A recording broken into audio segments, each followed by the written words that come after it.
W3 skill set YouTube channel देखने वालों को खुश आमदीद। आज का जो हमारा सेशन है या आज की हमारी जो वीडियो है वो जॉइंट्स के ऊपर है कि हम दो टेबल को जॉइन कैसे कर सकते हैं। लास्ट वीडियो में हमने देखा था कि हमारे पास दो डेटाबेसेस हैं, टेस्ट DB1 और टेस्ट DB2, और टेस्ट DB2 का डेटा जो है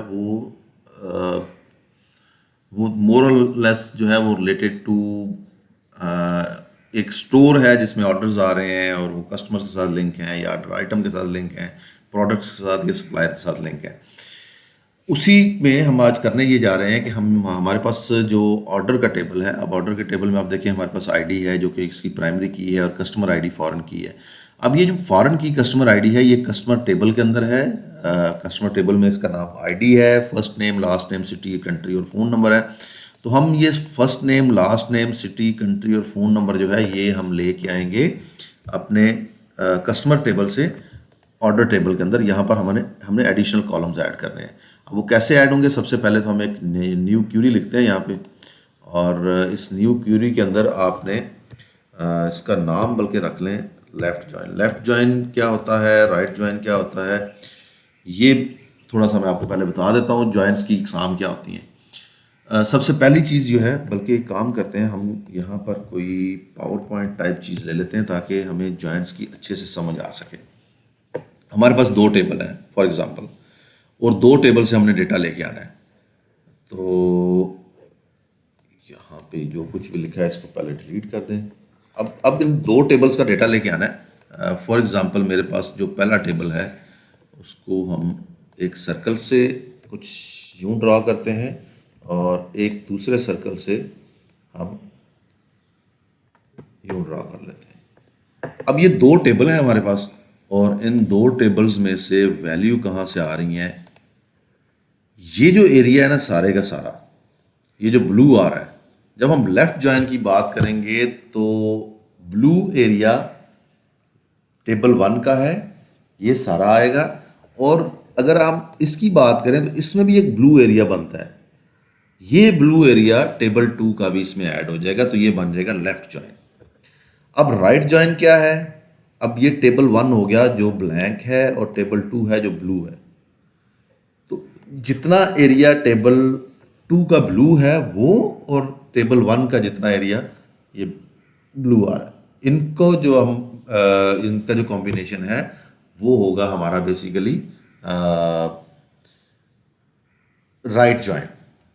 अच्छा, अब अगर ये दोनों ही हम का कलर ब्लू हो जाए तो ये टेबल और ये टेबल, इनका जो कॉम्बिनेशन है, जितना भी ब्लू आपको नज़र आ रहा है, ये सारे का सारा आपका बनता है जॉइन। अब जितना एरिया इसमें मैच हो रहा है वो यहाँ पे आ रहा है, और जो नहीं मैच हो रहा वो भी सारे का सारा डेटा आ रहा है, तो इसका मतलब ये फुल जॉइन है।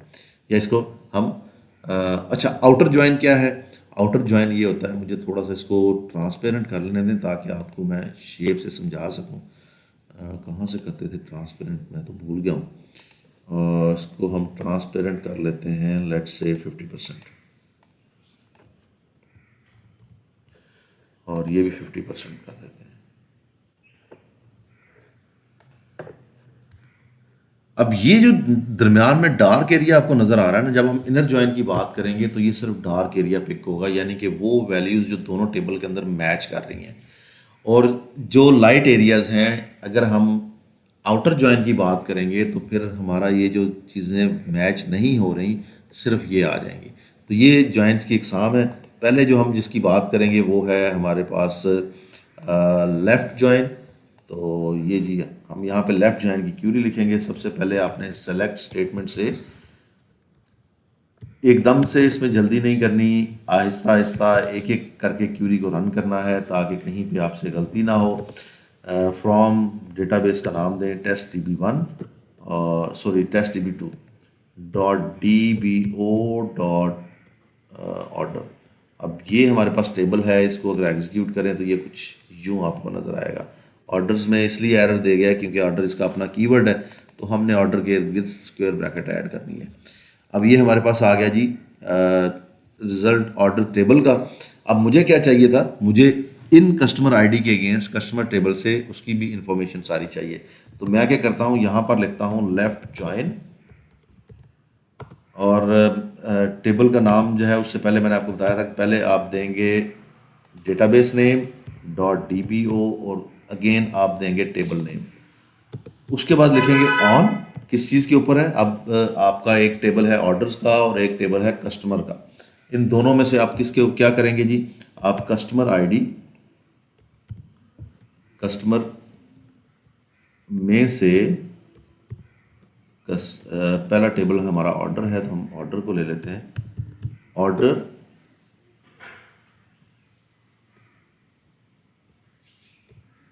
Dot ID, order dot customer ID is equal to customer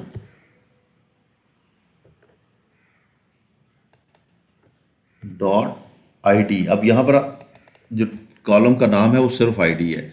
foreign की के तौर पे जब ऑर्डर में यूज़ किया गया था तो इसका मतलब ये था कि अच्छा, अब यहाँ पे क्या हुआ कि ये जो लेफ़्ट साइड पे ये हमारा लेफ़्ट टेबल है और ये जो राइट साइड पे है ये हमारा राइट टेबल है, यानी कि ऑर्डर हमारा लेफ़्ट टेबल हो गया और कस्टमर हमारा राइट टेबल हो गया। अब अगर आप इसको एग्जीक्यूट करेंगे तो ये देखें आईडी आ गई, सारी आईडीज़ हैं, उसके बाद डेट है, ऑर्डर नंबर है, customer ID, total amount, again ID आ गई। अब ये वाली आईडी और कस्टमर आईडी सेम है, फिर first name, last name, city, country और फ़ोन नंबर है। अब मैं ये कहता हूँ कि ज़रा इसको थोड़ा सा ना फार्मूलेट करते हैं।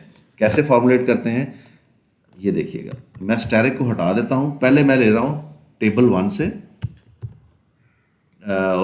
अच्छा इनका नाम रख देते हैं, इन टेबल्स का हम नाम रख देते हैं। इसका नाम हम रख देते हैं टैब 1 और इसका नाम रख देते हैं टैब 2। ये दो टेबल हमारे पास आ गए। तो जब हम टैब 1 टैब 2 की बात करते हैं तो यहाँ पर भी हमने टैब 1 और टैब 2 करना है। अब कस्टमर और वो नहीं चलेगा। अब मैं क्या कहता हूँ कि मेरे पास जो टेबल 1 है उसमें से आईडी पिक कर लो, कॉमा अगेन टेबल 1 में से डॉट के साथ लिखते जाएं मुझे चाहिए ऑर्डर नंबर। अब मैं इसकी सीक्वेंस भी चेंज कर रहा हूँ, कोई मसला नहीं, कोई फ़र्क नहीं पड़ेगा। टेबल 1 में से अगेन उठा लो जी आप ऑर्डर नंबर के बाद ऑर्डर डेट, उसके बाद अमाउंट हम लास्ट पे ले जाएंगे। तो अमाउंट के लिए मैं यहाँ पे लास्ट पे एक लिखता हूँ टेबल 1 डॉट टोटल अमाउंट। अब दरमियान में जो हमारे पास जगह है उसमें हम लिखेंगे जी टेबल 2 डॉट। अब टेबल 2 से मैंने सबसे पहले उसका first name and last name लेना है। मैंने इस तरह से लेना है फर्स्ट नेम और उसके बाद मैंने लेना है इसका last name, comma tab 2 dot last name again, comma tab 2 dot, उसके बाद हमारे पास आ जाएगा इसका कंट्री और फिर हम ले लेते हैं टैब 2 से सिटी, टैब 2 डॉट सिटी और last but not the least tab 2 से हम ले लेते हैं फ़ोन नंबर।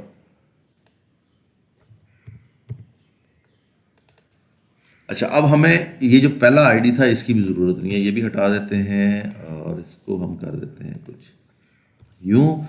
अब देखिए एरर क्यों आया है वो रीज़न इसमें से देखें। यहाँ पर हमने कॉमा लगाया, इधर भी लगा दिया, फ़ोन के बाद हम कॉमा लगाना भूल गए। तो जैसे ही मैंने फ़ोन के बाद कॉमा लगाया तो मेरे पास ये सारे का सारा जो टेबल है ये इस पर वो ख़त्म हो गया, क्या कहते हैं उसको, एरर ख़त्म हो गया। अब इसको एग्जीक्यूट करें। ये कह रहा है जी नियर कॉमा के, अच्छा सॉरी मैंने सिलेक्शन के बाद इसको एग्जीक्यूट किया था। अब मेरे पास क्या आ गया, मेरे पास ऑर्डर का नंबर आ गया है, ऑर्डर डेट आ गई है, first name, last name, country, city और फ़ोन नंबर। अब मैं ये कहता हूँ कि मुझे कस्टमर बाय कस्टमर आप बताओ कि कितने ऑर्डर हैं और क्या अमाउंट है।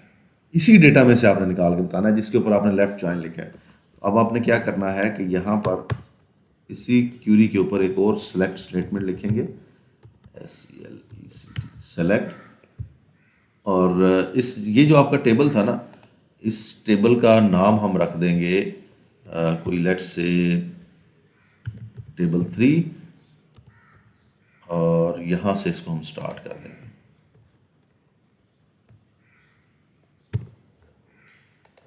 सेलेक्ट, सबसे पहले हम क्या ले रहे हैं, सबसे पहले हम ले रहे हैं ऑर्डर नंबर, ऑर्डर। अच्छा, अगर आप चाहें तो इनके यहाँ पर आप नाम रीडिफाइन भी कर सकते हैं। ऑर्डर नंबर ले रहे हैं, अब ऑर्डर नंबर अब यहाँ पे सेल्फ एक्सप्लेनेटरी है, कहाँ से आ रहा है, टैब 1 से आ रहा है। उसके बाद हम ले रहे हैं यहाँ पे हम लिख देते हैं फ्रॉम, ताकि ये वाला एरर हमारा बार बार ना आए। अच्छा, फ्रॉम टैब थे, ठीक है। अच्छा, ऑर्डर नंबर के बाद दूसरी चीज़ हम ले रहे हैं फर्स्ट नेम, फर्स्ट नेम, और तीसरी चीज़ हम ले रहे हैं सम ऑफ अमाउंट। अब आपको पता है कि जब भी हम कुछ ऐसा करते हैं, टोटल अमाउंट, सॉरी,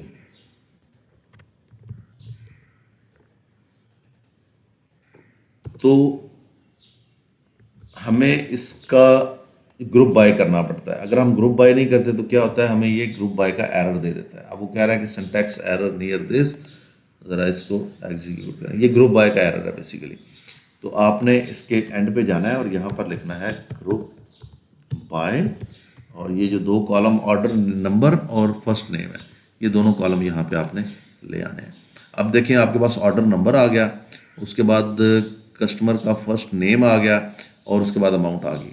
अब मेरा कहना ये है कि आपका ऑर्डर नंबर की ज़रूरत नहीं है, बल्कि ऑर्डर नंबर की बजाय यहाँ पे आप लिखो, यहाँ पे ले लेते हैं, इसका काउंट ले लो कि कितने ऑर्डर एक कस्टमर की तरफ से आए हैं।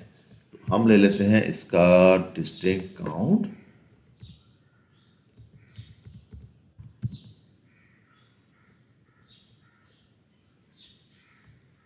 Distinct count of order number,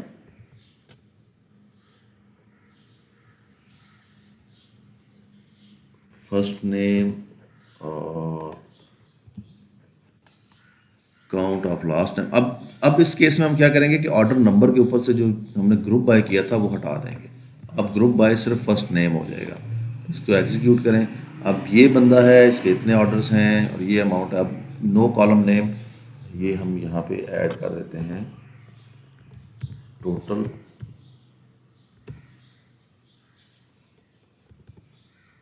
orders, और जब स्पेस देंगे तो फिर डेफिनेटली आपको पता है कि हमने स्क्वायर ब्रैकेट ज़रूर ऐड करनी है।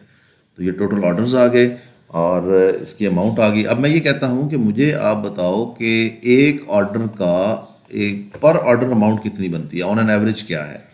उसके लिए एक नया कॉलम ऐड कर लेते हैं और इस कॉलम का नाम ही हम लिखेंगे एवरेज ऑर्डर अमाउंट। और इसका फार्मूला बड़ा सिंपल सा है कि आपका ये जो सम ऑफ अमाउंट है इसको डिवाइड कर देंगे काउंट ऑफ ऑर्डर्स के साथ, और ये बन जाएगा यहाँ पे AVG underscore order AMT, average order amount. और इस AMT के बाद आप कॉमा डालना मत भूलिएगा, अदरवाइज ये आपको एरर देगा। एग्जीक्यूट कर दें तो ये एवरेज ऑर्डर अमाउंट भी आपके पास आ गई है। ये देखें, ये सारी एवरेज ऑर्डर अमाउंट है आपके पास, टोटल ऑर्डर आ गए। अच्छा, अब मैं कहता हूँ कि सबसे ज़्यादा जिसकी पर ऑर्डर अमाउंट है उसको टॉप पे ले आओ और सबसे कम वाले को नीचे ले जाओ। तो सबसे एंड पे जाके आप लिखेंगे order by AVG underscore order amount, और इसको आप ले आओ DESC डिसेंडिंग ऑर्डर में। एग्जीक्यूट करें तो अब ये देखें सबसे ज़्यादा अमाउंट इसकी है 4195 एंड सो ऑन।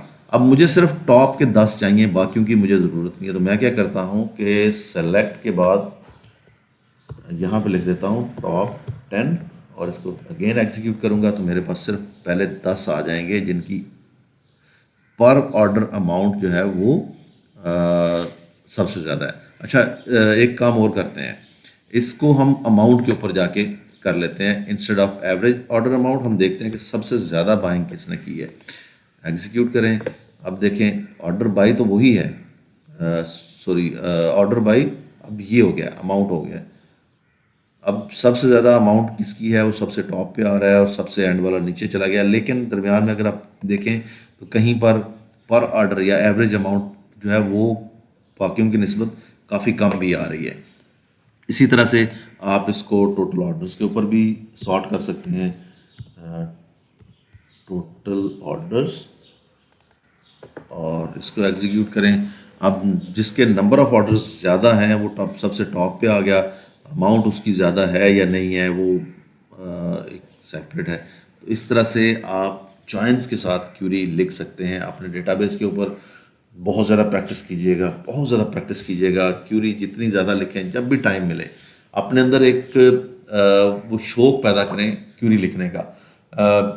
आपने देखा होगा कि ये बहुत सिंपल है, हर वर्ड सेल्फ एक्सप्लेनेटरी है, हर कीवर्ड इसका, हर जो सिंटैक्स है वो सेल्फ एक्सप्लेनेटरी है।